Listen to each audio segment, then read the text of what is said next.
Hello, friends. Exactly what will you call unbelievable? What if I told you a man tried to move an entire mountain with just a spoon? Sounds insane. Actually, it is. But this isn't a story about rocks. It's about the kind of pain that eats you from the inside. It's about feeling stuck while the world moves on. And it's about how one ridiculous action changed everything. This is the story of Ravi, the man whose life was blocked until he recognized the mountain. In the heart of a silent mountain village, there lived a young man named Ravi. Ravi had one problem. His life felt stuck. He blamed the village, the weather, the people, the economy, everything. He believed life on the other side of the mountain was better, more generous, full of business and pleasure. The villagers called him dramatic, lazy, a dreamer. Every day he stared at the towering mountain and whispered, I was meant for more. But this mountain, this cursed mountain blocks my path. Over time, the frustration ate away at him, mentally and physically, until he no longer had the strength or will to try anything. But one night, after a sleepless storm of rage and desperation, Ravi heard whispers about a strange old monk who once helped a man disappear from his own misery.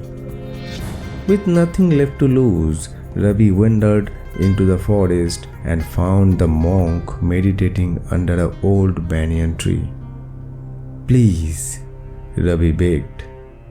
I want to change my life, but I am trapped. Teach me how to move the mountain that blocks my future. The monk looked at him for a long time. Then, without a word, he handed Ravi a spoon. Ravi laughed bitterly. A spoon? To move the mountain? The mountain will move, the monk replied calmly. Every morning, come and dig out one pebble from the base of the mountain. Return in 30 days.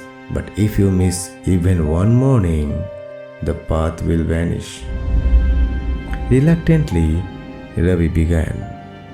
At the first day, he walked miles to reach the base of the mountain and dug out a single pebble. On day 2, another. His friends mocked him. You fool, a spoon can't change your life. By day 5, the laughter faded. Villagers started watching with curiosity. Is he mad or is he onto something? By day 7, Ravi noticed something strange. He had stopped complaining. By the 10th day, his body felt stronger, his mind quieter. On the 14th day, dreams returned to his sleep. Dreams of light, of movement, of walking through stone, as if the mountain itself had opened a door. By day 20, those who mocked him began watching in silence. One boy even followed him, copying the pebble ritual. But something even deeper was happening. The mountain no longer looked like an enemy. It looked like a mirror, and each pebble he removed felt like pulling out a piece of his own doubt, fear, and regret. He was learning to show up. He was learning to believe. He was learning to change. By the 30th day, Ravi no longer wished to escape.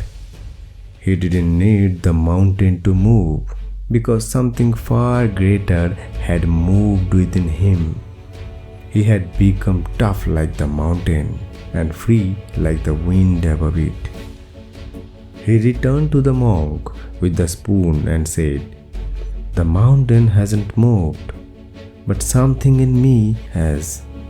The monk nodded slowly. "You came to move the mountain, but what needed moving was the man. The spoon didn't touch the rocks. It touched your discipline, your patterns, your life. Remember, if you are not changing anything, nothing will change." We wait for life to change. We blame what's outside, our past, people, problems, or fate.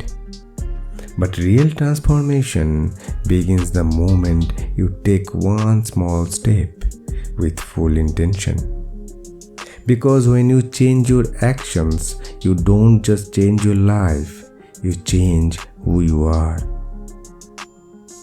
Have you ever tried untangling a knotted thread? At first, it's a mess, tight, impossible. You pull hard, it only gets worse. But then you pause, you breathe, you gently tug one tiny loop, then another, and slowly the knot begins to loosen. That's how life is. We don't need to break anything to start over.